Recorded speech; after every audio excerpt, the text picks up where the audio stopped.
এই দেশে মধ্যবিত্তের ঘরে জন্ম নিলে হারাইতে হয় নিজের অধিকার, আর সেই অধিকার দাবি করতে গেলে পরিবারে কেউ মুক্তিযোদ্ধা নাই বললে হইতে হয় রাজাকার।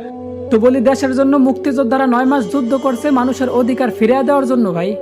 সব সুযোগ সুবিধা শুধু তার 14 গোষ্ঠীরই দেওয়ার জন্য বললা যায় নেই।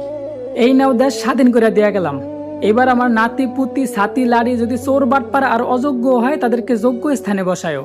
রক্ত দেওয়ার সময় কোনো মুক্তিযোদ্ধাই কিন্তু এই কথা বললা যায় নেই, বরং মানুষ যাতে তার যোগ্য অধিকার ফিরে পায় সেই জন্য হাজারো লক্ষ কোটি নারী পুরুষ রক্ত দিছে ভাই।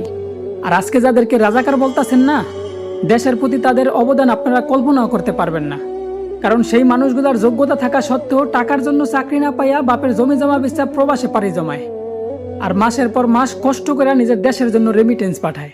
যেখানে আমাদের পূর্বপুরুষরা একটা মেয়ের সম্মান রক্ষার্থে বড় বড় যুদ্ধ করতেও দ্বিধাবোধ করে নেই, সেখানে আজ আমাদের রাজপথে মানুষ মানুষের উপর হিংস্র প্রাণীর মতো ঝাঁপায় পড়তেছে, আর তাদের শিকার থেকে কোনো